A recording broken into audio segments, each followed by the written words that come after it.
Welcome in, everybody. This is your buddy Choppadong. I am senior content editor and coach and contributor here at dfsarmy.com, and I want to show you quickly how to run the domination station in a quick and easy way to get access to the NHL slate tonight.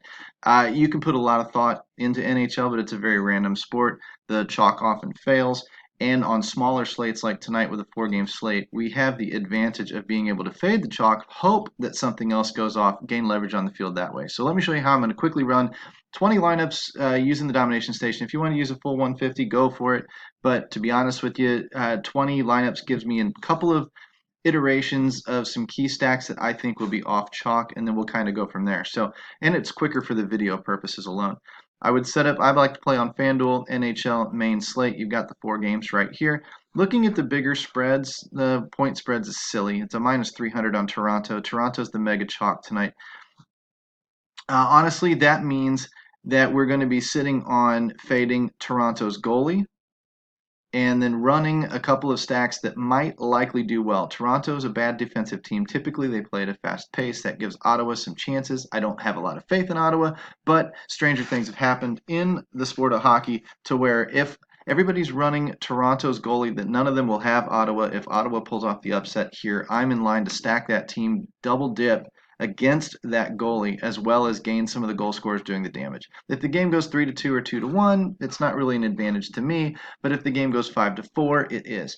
Now, in terms of St. Louis and Washington, I'll probably fade that game completely. I'm a St. Louis guy. I let my heart get in the way sometimes, and I can't really tell if they're going to come out of the gate on fire or if they're going to come out of the gate flat tonight after raising the Stanley Cup banner and throwing citywide parades and all of that good stuff all summer long. So I don't know what to expect out of them until I see them play a little bit. Washington's a formidable opponent. You can certainly play players from both of these games, but I'm not expecting a shootout. St. Louis is pretty darn good at goal prevention as well. Edmonton and Vancouver are 2 more defensive teams, although on the Edmonton side, you can typically see that all of your offense flows through Connor McDavid, Leon Draisaitl. Players like that should be included in most of your stacks, if not all of your stacks, because if the game goes 2, 3, 4, 5 goals or more, you are going to be seeing big games out of those big guns, just like football, where you're wanting to find offenses that concentrate their usage or their production. Edmonton definitely is that team. Vancouver oftentimes has a lot of value to it, but they're not very good. Typically a slower team, a more defensive-minded team. They don't really allow a lot of chances going up and down the ice. I expect this game to be slower paced and a little bit lower scoring as a result. Vegas and San Jose is the shootout that I suspect we're going to get off of the chalk of Toronto. Ottawa's the most contrarian play. These others don't make a lot of sense to me. They're low opportunity games. This game here is one I would want both sides on. So if I wanted to run 20 lineups tonight, and oops, that's randomization, which is fine. I put it at 20 as well. If I wanted to run 20 lineups tonight, I would use probably 2 unique players on a smaller slate with less stacking going on or more concentration in my own player pool exposure. I would run tournament mode for balance. I would kick off line 4 because they're generally trash. I don't mind a little bit of line 3, but I'm going to open up the non-controlled stacking. You can control your players through controlled stacking if you want. I already know Toronto's going to be chalky. I'm not fading the skaters necessarily. I'm fading more of the goalie and the situation as a whole. I know that the optimizer is going to be loading up a lot of Toronto players, so I don't need to stack them. I'm going to get various stacks of them anyway. I could, if I wanted to, come down here, play with only the Toronto guys, and then cut their exposure way down.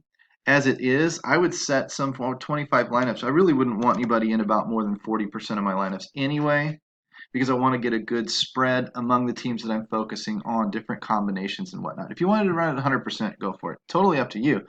But I'm going to be focused more on these lines. That's where I'm going to narrow down my player pool the most. I would run 3-man stacks, maybe even 4-man stacks. I would run just one team right now because I know Toronto is going to be in there. Now, if I wanted to specifically stack up the San Jose and the Vegas game and hope for a shootout, I guess I could do that. But for the purposes of this video, I'm going to show you how to just focus on the one team and then show you how Toronto ends up in all of the others. I would set my first game at about 20% Ottawa because I don't have a lot of confidence in Ottawa. top line, second line, maybe third line, but mostly power play 1, right? Add that rule. I'm going to come down here, change the exposure to 40%, keep it at 3 players, come down here to Vegas, same lines, 1, 2, 3 in the power play 1. And then I'm going to come down here to the San Jose side of it and do the exact same thing. Yeah, I'm leaving power play 2 guys. I don't give a crap. I'm just trying to focus on the guys that are mostly going to do the damage, and that's power play 1. And you can find these guys on lines 1 and 2 and 3. So oftentimes you'll find a little bit of correlation or a little bit of team play that would get you a little bit differently with these guys on the power play 1 or the second line or whatever. And that's what that stacking should be setting up for me. When I scroll down the list a little bit more, I'm going to take the goalie's side of things. I'm going to uncheck the goalie box, and I'm going to completely fade Anderson. I'll put in Fleury. I'll put in Binnington at home. I'll put in Martin Jones and Fleury for the shootout side of things. Yes, I know I'm saying it could be a shootout, but what I'm also saying is that I want a goalie that's not Frederik Andersen, that's in line to win a game and take a lot of shots. I can give up some goals if I take a lot of shots. And Mike Smith being the favorite in the Edmonton game. So I've got the favorite here. I've got not a very big favorite between Fleury. Fleury's at home, but the 122 isn't bad in Martin Jones. So I've got some 50-50 type games. I've got some Binnington at home and some Fleury at home and some Mike Smith at home. That's really all I want. I don't want to take access to everybody because I'm only making 20 lineups. So after I've set up all of the goalies and everything that way, I just click optimize, let it run my 20 lineups.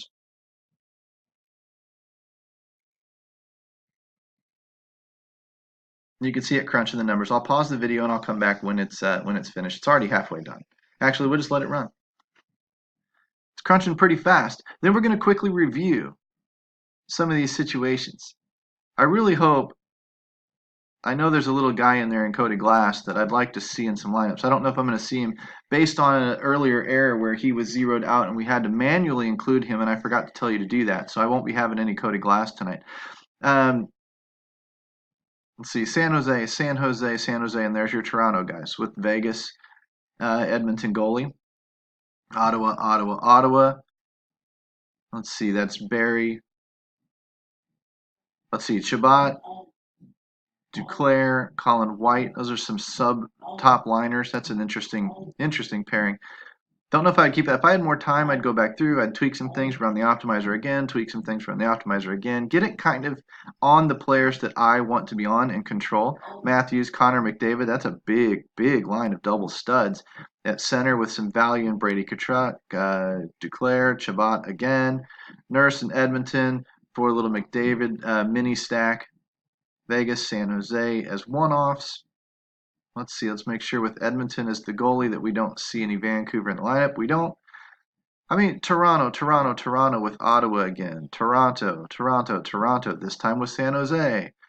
Toronto, Toronto, Toronto. Now, if I wanted to, I could include Toronto as one of my stacks and then only include them about 10%. But that's for a little bit more sophisticated side of things. I'll show you maybe in a later video. But for the basics, this is how we set this thing up. We go ahead and we download the CSV. We jump out the FanDuel.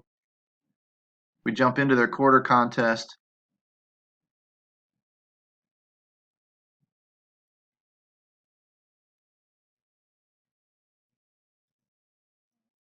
Upload lineups from CSV.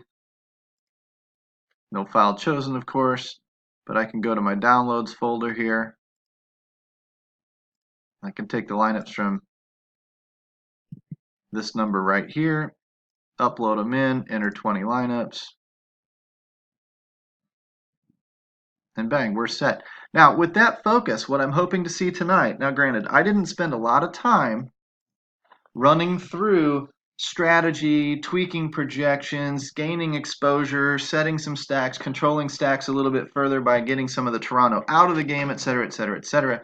What I do have is 3 focused offenses in Ottawa, San Jose, and Vegas. Those 3 offenses, along with Toronto, should supposedly get me, fading the goalie in Toronto should get me the exposure that I want with the Ottawa exposure, and then turning around and making sure that I've got exposure to the Vegas and the San Jose game, and then some Toronto run in there in between some of the other guys with a little bit of the others mixed and matched in, do the randomizer inside the optimizer, and what I've got is varying lineups focused around three key offenses that are hopefully going to leverage a little bit of the chalk tonight, but mostly get off of it in the goalie and taking other goalies and using Ottawa to double whammy in case that game turns into a shootout. Now that I've done that, I've got a $5.20 lineup shot at beating 28,000 people. We'll see how it works out tonight. I may post the results tomorrow in the NFL video just so you see. So if you're willing to, like and subscribe to the channel down below, I appreciate it. And ring the notification bell. And when I do the defense and tight end video tomorrow for Box Checkers NFL Week 5, you'll probably see the results of how this one turned out. The idea in this general, yes, is to win the tournament. But the idea is also like cash games. If I'm putting in $5, to be getting some of it back. I don't want to lose all $5, of course. If I put in $5 and got back $3, that's okay. I can afford a $2 loss on every slate that I play in hopes that when I get my skills tuned into the optimizer, I hit deeper and deeper into the money with a couple of big nights and really nail that winning prize. I'm trying to get deep into the money, but I can live indefinitely as long as I'm getting some of the money back. That's where this MME type strategy or 20 max type strategy can become cash game viable, in that you're not losing all of your money. You're living indefinitely off of getting half of your money back or 2/3 of your money back and waiting and waiting and waiting for the big night where you go way over the board, everything cashes, and you end up bringing home a dump truck of money. You can parlay that into other philosophies, other tournaments, other sports, and everything else. And of course, you do that at dfsarmy.com by using the coupon code CHOP for a 20% off discount down there in the comments section of the video. And like I said, come back tomorrow, tune in for Week 5 box checkers. I'll show you a really simple way to trim the fat off of the Week 5 slate and make sure that you're playing the players that are in the best historical position to, I guess, return value on their salaries. So come back tomorrow and we'll talk to more then. Hopefully, in the meantime, enjoy opening night NHL, and hopefully we see you on the other side. Hopefully one of you wins this tournament. Take care, guys.